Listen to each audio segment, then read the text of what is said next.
Hello and welcome back to ICSC Live. I'm your host, Jesse Tron. We are right here on the show floor at RECon, the Global Retail Real Estate Convention. We're presented by Cushman & Wakefield and RPAI. We're live streaming via Periscope. We have a live studio audience, and we are, of course, back on YouTube on replay. So however you're watching, wherever you're watching, thanks for making us part of your day. Very excited to bring in my next guest, DJ Busch, Senior Analyst, Green Street Advisors, but more to that, you lead their mall coverage as an analyst. Tell me a little bit about, we haven't had any analysts on the show as of yet. I know what developers are doing, I know what retailers are doing here at RECon. What's an analyst do at RECon? What's your day like? First, thank you for having me. It's a pleasure to be here. As an analyst, we come up from a little bit different approach than obviously many of the participants or attendees here. What we're looking for is, one, we're meeting with all of our companies. We're trying to get a gauge on what's going on and really take a kind of a pulse of what's new in retail, and then what the tenants are saying versus what some of the landlords are saying. Sure. And then really walking the convention and seeing what types of new ideas and new technologies are out there.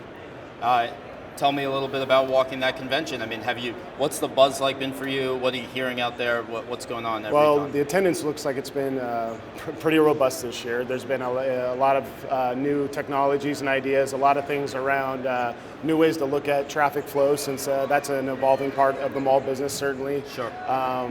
Basically, a lot of things around trying to break down the barriers between what's going on the e-commerce side of the business and brick and mortar side. And I think one of the buzzwords that we keep on hearing is convergence. Sure. How does that convergence work in between the e-commerce or online sales and what they're doing in the physical space? And I think a lot of retailers are still trying to figure that out. It's not an easy Rubik's Cube to solve, but I think we're in the early stages on what that's gonna look like, and I think a lot of retailers are spending a lot of time and money trying to figure that out. Yeah, I mean, I think that's a good point.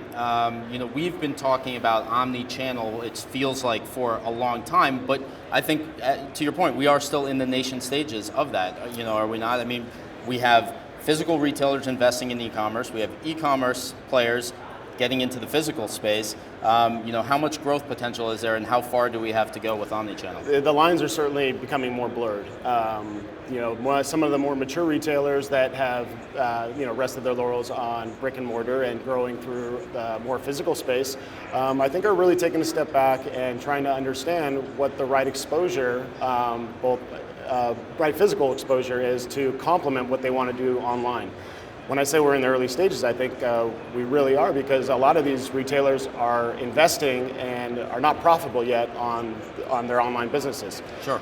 So what their job is to do is to try and find that right balance between how do I get my product to in front of the customer, have the right exposure in all the key markets, but then drive sales through and enough sales to create scale online to have that right symbiotic relationship between the two. Yeah, I mean, I think that we are seeing that that's an undercovered story, is just how difficult it is to be profitable on e-commerce. But when done in concert as an omni-channel process, I mean, I think it works a lot better, because then if you can drive through your e-commerce platform into a store to transact or to return or to exchange or whatever it is, you kind of have that best of both worlds mentality. Absolutely, and I think the profitability is a near-term problem that will probably be figured out. The issue is customers have already decided that they want the online option or the e-commerce part to be part of their everyday shopping life going forward. So it's something that the retailers are going to have to adapt to. And the ones that can do it best, both through the physical space and the online space, and not try and compete with Amazon or some of the, Amazon certainly on low price, but really offer a differentiated experience and differentiated product. I think that's where you're going to find the success stories in retail. Yeah, so I mean, the question that I have for you is, are you still bullish on physical space? Maybe an evolution of the physical space, a changing physical space, but still, is there a need for physical space? Absolutely. I think one of the biggest misconceptions is that the malls are, in aggregate, are struggling or even dying. I think that's probably been a larger narrative over the last certainly several weeks and early in 16 than it should be. The reality is that there are, the U.S. is certainly over-retailed and over-malled, but the vast majority of U.S. mall value lies in the top, call it 300 to 400 centers. So those 300 to 400 centers, and even further down the list, when you talk about smaller centers in small markets that are really a fabric of the community, very important community gathering places, only retail options in that trade area. You can really kind of get too comfortable thinking about 3 to 4 to even 500 malls being not only stable, but doing quite well over the next several years. Yeah, I mean, my contention is, and you tell me if you think I'm off base here, but I even see that in some of what you would classify maybe a B mall or C mall, something like that, there is still the option or the possibility for profitability. It may not be at the level when you're working at 1,000 square foot, but if you are doing 400 sales per square foot and your operating income or your operations cost is only 200, you're still profitable, right? I mean, isn't there still the need for that middle market to exist? Yeah, there's absolutely a need for the middle market. I think the challenge with some of the middle markets is that when you get into that lower productivity level, the competition becomes more fierce. You start competing a little bit more with community centers or strip centers, and even some of the more mass merchants like a Walmart or a Target. So what those B centers have been doing, and the successful ones, what they've been doing is bringing in a lot of the experiential stuff and entertainment and food options that the A mall owners have been doing for quite some time. And it's been quite effective in a lot of those markets, and it really brings in that key differentiation of being able to go to a center versus what I can get, shopping behind my desktop. Right, and you are a mall analyst, but one of the things that I'm starting to notice is you talked about blurring of lines between digital physical. I think we're seeing blurring of lines in terms of format type as well. I mean, there's malls now that have open air components to them and vice versa. Are you seeing that, and is that a trend that may continue? It's a great point, and one of the more difficult questions I get as an analyst, ironically, is what's a mall? It's as simple as that. It is changing. It is evolving. A mall 10 to 15 years ago would have been 800,000 square feet, half of it being in 4 or 5 department stores. Right. Now we're seeing a lot of those department stores, and that's a business that is going through its own transition, and it'll figure it out. It may be in a little bit different format at some point in time, but now we're seeing there's different anchors to the mall. The anchors are no longer just department stores. They are grocery stores. They are the grocery stores. Food options, entertainment, restaurants certainly is a big trend, and I've seen a lot of restaurants here in the South Hall and whatnot. So I think we're changing the definition of anchors, the definition of who are the real traffic drivers. And the beautiful thing about quality retail real estate is that as retail evolves, the quality real estate will evolve with it. So if there are retailers that are struggling and are through the end of their life cycle, really, quality real estate will pick the next winners through the next cycle.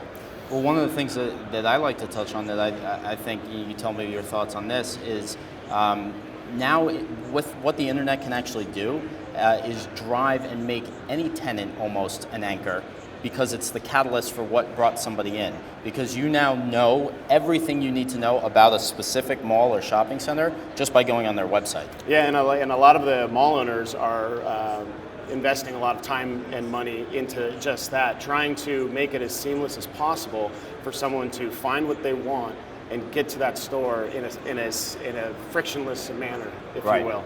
Meaning, where's their parking available at the mall? Who has my size, jeans in stock right now? What are the price points? Now I don't have to go to 5 different stores. I can go to one store. Just because we're not window shopping as much doesn't mean that location isn't as valuable as it always has been. And I think that's another misconception in the space is that traffic patterns are way down. They're not way down. They're just much more targeted. We're not breaking through the thresholds of 8 different stores and being disappointed 7 different times before we find the one store that has what we want. We're going there much more informed and with a purpose. but that still has a tremendous amount of value for that space. Right, so you need to be aware of that as a retailer or a landlord, that your customer is now walking in a lot closer to the point of purchase. Right, and because of that, what the landlords have to do now is, because they're much more targeted, it's shrinking visit times. So what do? You bring in those experiential pieces, the restaurants and so forth, to try and extend the stay longer, and the more you extend the stay, you extend the spend. You mentioned experience.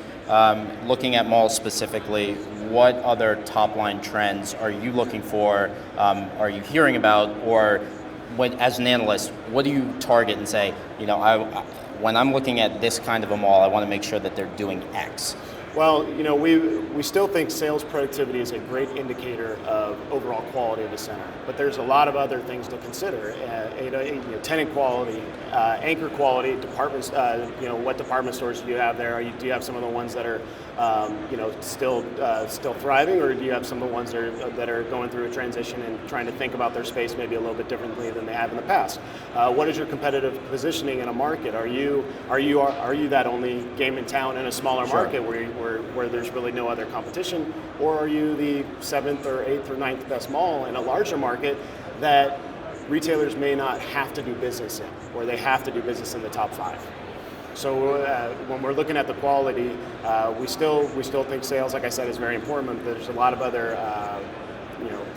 attributes of the center that we think are almost of equal importance now.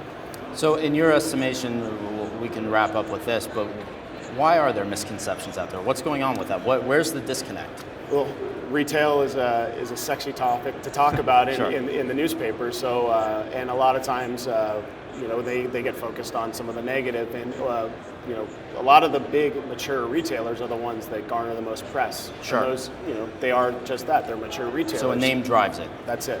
So, the department store space has been a very important space for the mall business. It grew with the mall industry, and now it's going through a stage where they're going to have to decide how much square footage they want longer term. That doesn't mean they're going to close several hundred stores, but they are going through, like I said, a transition phase. And and Amazon, being the 800-pound gorilla, that brings a lot of uncertainty in all physical retail property types. So. I think we're just going through we're at a unique part in the cycle and evolution really in customer behavior, where there's a little bit more uncertainty than usual. But I think, if you own A-quality or high-quality retail real estate and you're providing those types of experiences that we talked about, you'll certainly evolve and thrive going forward. I lied. I said we're going to end on that. I want to ask one more question. Sure.